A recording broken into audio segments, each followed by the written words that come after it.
এখন থেকে আপনার প্রিয় সিরিয়ালগুলো ফ্রিতে দেখুন এক্সক্লুসিভলি শুধুমাত্র সান নেক্সটে। এখনই অ্যাপ ডাউনলোড করুন। আমি আর শীতলা যাই কুসুমপুরে, তুমি যাও গঙ্গা কুটিরে। বাহ, বেশ ভালো বলেছো তো। নায়েব মশাই, আমার ছেলে অতি সুযোগ্য, দক্ষ কবিরাজ। আমি আমার জ্ঞান পুঁথিগত বিদ্যা ওকে দান করেছি। ও খুব ভালো চিকিৎসক।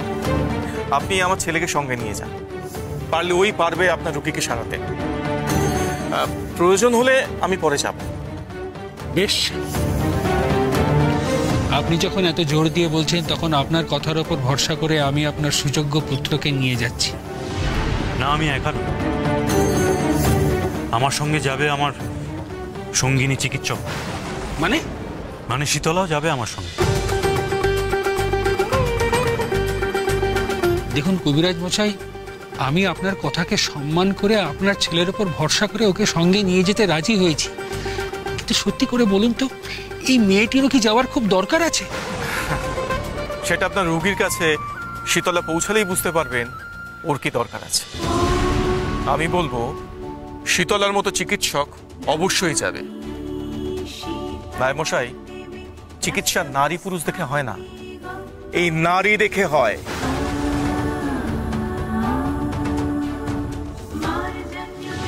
দেখুন কবিরাজ মশাই, আমি খুব ভালো করে বুঝতে পারছি আপনি কি বলতে চাইছেন, কিন্তু তবু বলবো আমার মনে হয় আপনার ছেলের একা যাওয়াই ভালো। কিন্তু আমি যে একা যাব না নায়েব মশাই, আপনাকে তো বলেইছি, যদি যেতে হয় তাহলে আমরা দুজনে একসাথে যাব, না হলে আমি যাব।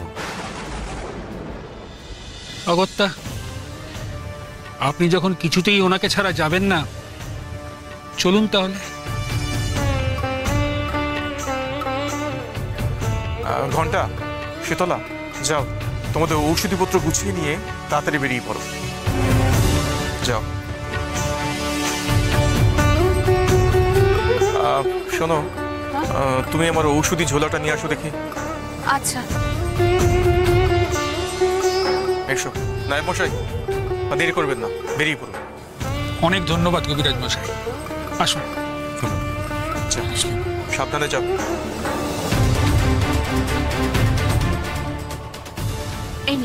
হ্যাঁ, দাও। চলো হে, শিগগিরই চলো। ভাগ্যিস ওদেরকে পাঠাতে পারলাম। চলো চলো চলো চলো চলো।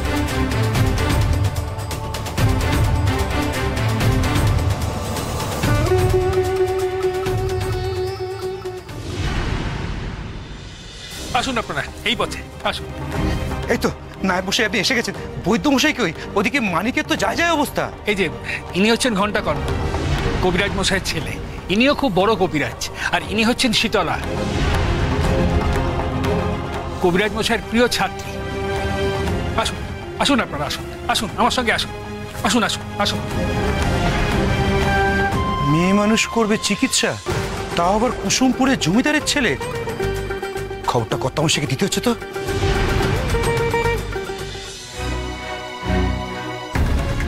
আসুন আসুন আপনারা, আসুন। এই যে দেখুন,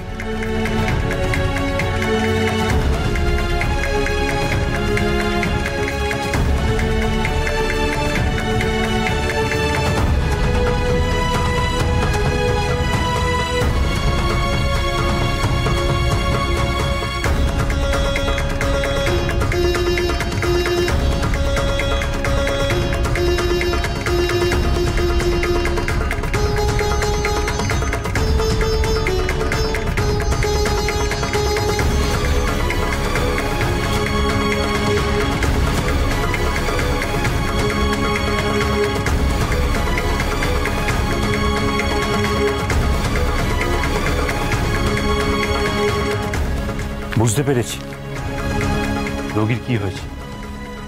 কি? স্নায়ু বৈকল্য।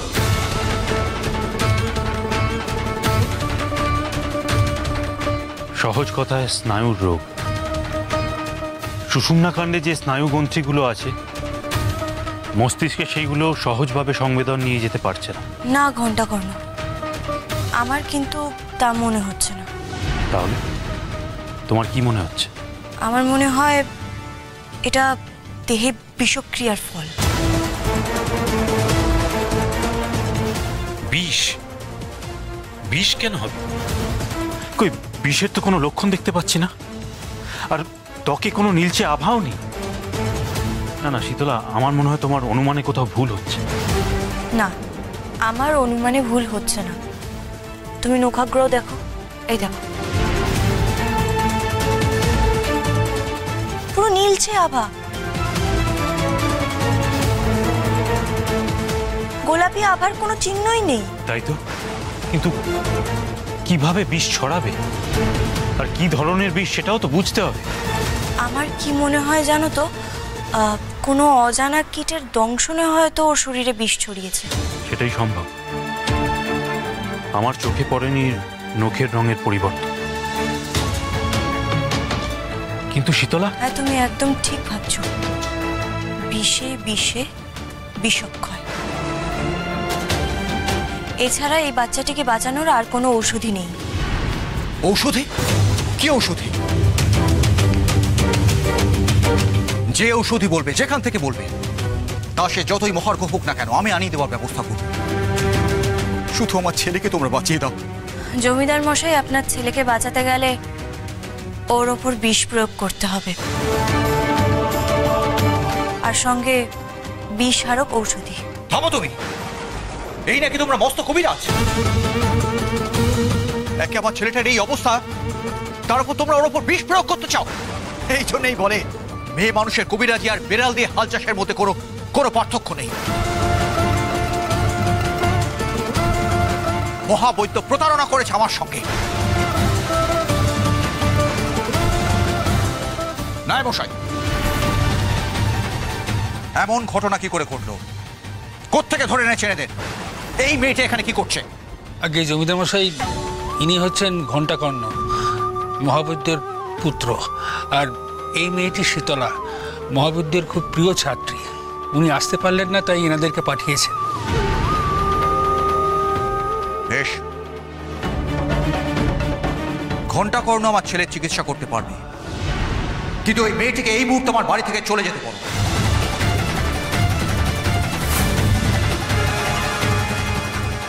ও যেন আমার ছেলেকে স্পর্শ না করে, এই আমার আদেশ।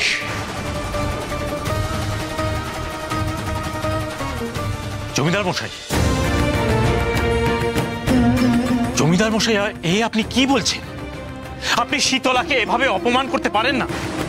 আপনি জানেন না যে শীতলা চিকিৎসা শাস্ত্রে কতটা জ্ঞান অর্জন করেছে, আর শীতলাকে অপমান করা মানে কিন্তু আমার পিতারও অপমান, আর এই অপমান কিন্তু আমি সহ্য করব না। আর আপনি শীতলাকে অপমান করে সমগ্র কবিরাজ ও বৈদ্যদের পরোক্ষভাবে অপমান করেছেন। মহাবৈদ্যের এমন নিম্ন রুচি যে তিনি একজন নারীকে শিষ্যা বানিয়েছেন। তার কি শিষ্যার অভাব হয়েছিল? শিষ্যের অভাব আমার পিতার কোনোদিনই ছিল না। হ্যাঁ, শীতলার মতো হয়তো শিষ্যের অভাব ছিল, কিন্তু শীতলা সেই অভাব পূর্ণ করে দিয়েছে। ওসব তোমাদের ভুল ধারণা। একটি মেয়ে যা শিষ্যা, তেমন কবিরাজের কাছে আমার ছেলের চিকিৎসা করানোর সিদ্ধান্ত নেওয়াটাই আমার চরম ভুল হয়েছে। আমার এখন নিজেকেই ধিক্কার দিতে ইচ্ছে করছে। এইরকম একজন চিকিৎসকের আশা করেছিলাম আমি। আপনি কিন্তু থাক, এখন বিবাদের সময় না। শীতলা, শীতলা, তুমি আমাকে শান্ত হতে বলছো? শীতলা, আমার পিতা আমাদের গুরুও বটে, কিন্তু উনি আমার পিতাকে তখন থেকে অপমান করে চলেছেন। শীতলা, গুরু নিন্দা সহ্য করা কিন্তু মহাপাপ। তুমি একদম ঠিক বলছো, কিন্তু আমাদের গুরু যেরকম এটা শিখিয়েছে যে গুরু নিন্দার প্রতিবাদ করা উচিত, তার যোগ্য উত্তর দেওয়া উচিত, ঠিক তেমন এটাও শিখিয়েছে যে কবিরাজের কাছে তার রোগীর প্রাণের চাইতে গুরুত্বপূর্ণ আর কিচ্ছু না। কবিরাজের ধর্ম রোগীর চিকিৎসা করা, আর আমার গুরুর শিক্ষা অনুযায়ী এখন এইসব বাগ বিতণ্ডা দূরে রেখে শিশুটির প্রাণ রক্ষা করা উচিত। আর জমিদার মশাই, আমি যদি চাই না আপনার প্রত্যেকটা কথার যোগ্য উত্তর দিতে পারি, কিন্তু তাতে শুধু তর্ক বিতর্ক বাড়বে আর সময় নষ্ট হবে। আর এখন আপনার ছেলের যা অবস্থা, তাতে ওর হাতে সময় বিশেষ নেই। ও ওর জন্য প্রত্যেকটা মুহূর্ত অত্যন্ত মূল্যবান। আর বেশি দেরি করলে কিন্তু আপনারই চরম ক্ষতি হয়ে যেতে পারে। আর তাই আমরা এত অপমান সহ্য করেও আমাদের চিকিৎসক ধর্ম পালন করছি। কিন্তু আপনি শীতলাকে যেভাবে অপমান করেছেন মেয়ে বলে, এই অপমান কিন্তু আমি সহ্য করব না, এও বলে দিলাম। মেয়ে মানুষের চিকিৎসায় আমার আপত্তি আছে ঘণ্টাকর্ণ, আমি স্পষ্ট জানিয়ে দিচ্ছি। কই, আমি তোমার চিকিৎসায় তো কোনো রকম আপত্তি করছি না। জমিদার মশাই দয়া করে আরেকবার ভাবুন। শীতলার মতো দক্ষ চিকিৎসক কিন্তু বিরল। আপনার অনেক ভাগ্য যে শীতলা এখানে রুগী দেখতে এসেছে। আমার ভাগ্যে যা আছে তাই হবে, তবু আমি কোনো মেয়ে মানুষকে দিয়ে আমার ছেলের চিকিৎসা করাবো না। মেয়েদের আমি বিশ্বাস করি না। ওরা হলো কাল নাগিনীর জাত, শুধু ধ্বংসাতে জাত। শোনো মেয়ে, তুমি কি আমার বাড়ি থেকে ভালোই ভালোই বেরিয়ে যাবে, নাকি প্রহরী ডেকে ঘাট ধাক্কা দিয়ে তোমাকে আমার বাড়ি থেকে বের করে দিতে হবে? বাড়িতে ডেকে এনে এত অপমান, আমরা আর এক মুহূর্তের জন্যও এখানে থাকবো না। শীতলা, চলো এখান থেকে, চলো। ঘণ্টাকর্ণ দাঁড়াও। উনি যখন আমার উপরে আস্থা রাখতে পারছেন না, তখন এই শিশুটির চিকিৎসা তুমিই করো। কিন্তু শীতলা। ঘণ্টাকর্ণ, আমাদের মান সম্মানের চাইতে এই শিশুটির প্রাণ এখন অনেক গুরুত্বপূর্ণ। দোহাই আমার বন্ধুত্বের, তুমি না বলো না। বেশ, তুমি যখন অনুরোধ করছো, তাহলে তোমার অনুরোধেই আমি এই শিশুটির চিকিৎসা করছি। তুমি তোমার কাজ করো ঘণ্টাকর্ণ, আমি বাইরে অপেক্ষা করছি।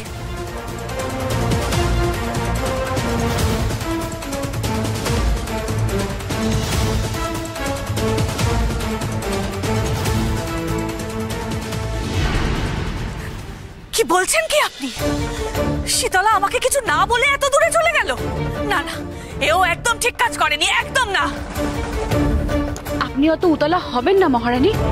তখন যা পরিস্থিতি ছিল, তখন শীতলার হাতে সময় ছিল না আপনাকে খবর দিয়ে যাওয়ার। দুদিকেই মরণাপন্ন রোগী, একদিকে ছুটলেন বৈদ্যমশাই, একদিকে ছুটলো ঘণ্টা আর শীতলা। আমি বুঝতে পারছি, কিন্তু আপনিও আমার সমস্যাটা বুঝুন। আমার দাদা আর ভাইপো বিক্রম শীতলাকে চরম শত্রু মনে করে। দাদার চরেরা সবসময় শীতলার উপর নজর রাখে, যে কোনো সময় ওর প্রাণ সংশয় হতে পারে। এই ভয়ে তো আমি সর্বক্ষণ কাটা হয়ে থাকি। বিপদের ভয় কতদিন আর মেয়েকে আগলে আগলে রাখবেন? কিন্তু কিন্তু আমার মন যে মানে না। শীতলা আমার সবেধন নীলমণি। আমি আমি এক্ষুনি একবার কুসুমপুরে যাব, এক্ষুনি। শুনুন, আমার কথাটা শুনুন। শীতলার কোনো বিপদ হবে না। গন্ধর্বপুরের রাজা শীতলার গায়ে একটা আঁচড়ও কাটতে পারবে না, সে ব্যাপারে আমি নিশ্চিত। আপনি এত নিশ্চিত হয়ে কথাটা বলছেন কি করে? আপনি জানেন না আমার দাদা কতটা প্রতিহিংসা পরায়ণ, অসৎ একজন মানুষ। তাহলে বলি শুনুন, এইসব সিংহাসন ক্ষমতার রাজারাজদের ব্যাপার। শীতলা এখন আছে আমার ছেলের সঙ্গে। ঘণ্টা যতক্ষণ শীতলার সঙ্গে আছে, শীতলা সম্পূর্ণভাবে নিরাপদ। কেউ ওর কোনো ক্ষতি করতে পারবে না। শোনো ঘণ্টাকর্ণ, তুমি কিন্তু কোনো মতে ওই মেয়ে মানুষটার কথা শুনে সাপের বিষ প্রয়োগ করে আমার ছেলের চিকিৎসা করবে না, এই আমি তোমাকে বলে দিলাম।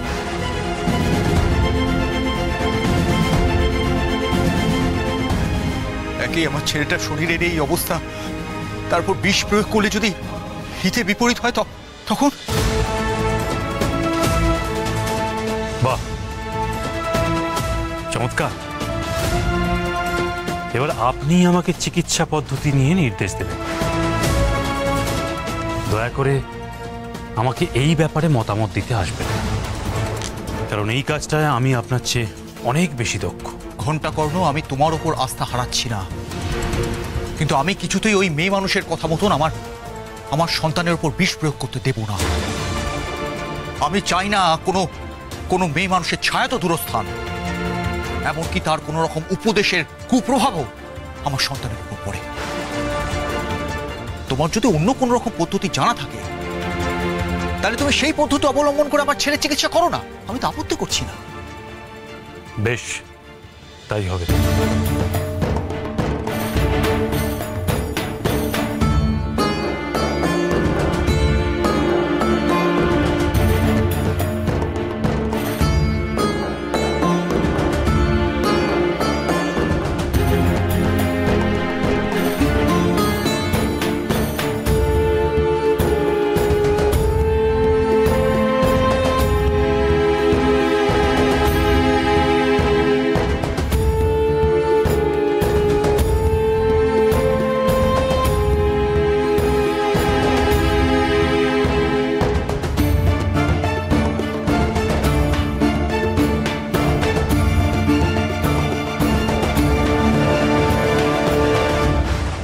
নারীর গতি ক্রমশ ক্ষীণ হয়ে আসছে।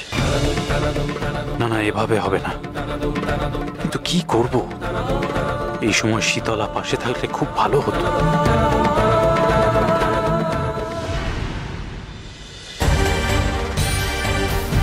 হে প্রভু, ঘন্টা কোনো পারবে তো এই বাচ্চাটাকে বাঁচাতে? অন্য কোনো ঔষধি তো কাজ করবে না। বাচ্চাটার শরীরে যেই পরিমাণ বিষ ছড়িয়ে পড়েছে, ঠিক সেই পরিমাণ বিষ ওই বাচ্চাটার শরীরে আবার প্রয়োগ করতে হবে, সেটাও আবার জড়িবুটির সাথে মিশিয়ে। হে প্রভু, সাহায্য। ঈশ্বর, আমি তো ভুলেই গেছি, যেই ঔষধিটা ঘন্টা কর্ণ বাচ্চাটার উপর প্রয়োগ করবে সেই ঔষধিটাই তো আমাদের ঝোলাতে নেই। এবার কি হবে? না না, যে করেই হোক আমাকে বিষ সংগ্রহ করতে হবে। কিন্তু এখানে কোথায় বিষ পাবো আমি? আশেপাশে তো কোনো জঙ্গলও আমি দেখতে পাচ্ছি না। কোথায় দাদা দাদা শুনছেন? বলছি আশেপাশে কোথাও জঙ্গল আছে, মানে যেখানে আমি সাপের রাস্তা না পাবো? সাপ? হ্যাঁ, দেখুন, ওদিকে বাদিকে গেলেই একটা জঙ্গল পাবেন, সেখানে সাপের আস্তানা। এত সাপ যে আমরা দিনের বেলাতেও পা মারাই না। খুব সাবধান, ওদিকে ভুলেও যাবেন না, তাহলে বেঘরে মরবেন। না না, যে করেই হোক বিষ আমাকে সংগ্রহ করতেই হবে। কাজটা যতই বিপজ্জনক হোক না কেন, করতে তো আমাকে হবেই।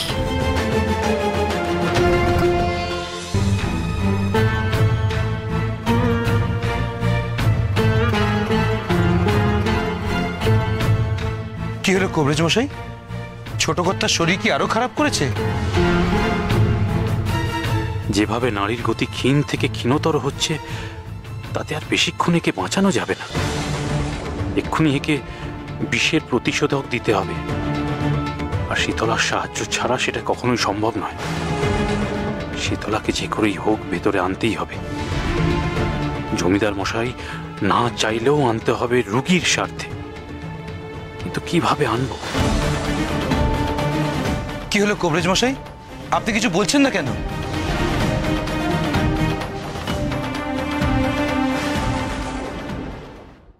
ছোট কর্তা কেমন আছেন? দেখতেই তো পাচ্ছ। আচ্ছা, একটা কাজ করো, তোমার ছোট কর্তার সারা গায়ে এই ঔষধির প্রলেপটা লাগিয়ে দাও ভালো করে।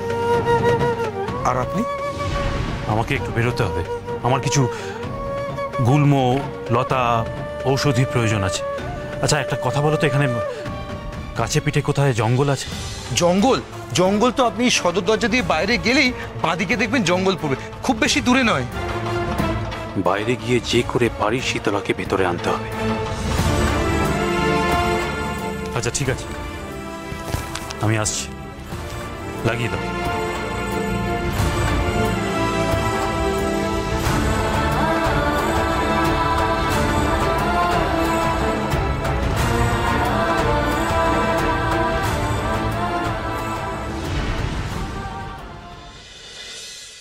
শীতলা, শীতলা, কোথায় গেল শীতলা? সবাই যে বললো এদিকেই এসেছে, এখন এই অপরিচিত জঙ্গলে এ কোথায় খুঁজে পাই? হারিয়ে ঠেলে গিয়ে গেল নাকি? শীতলা, শীতলা!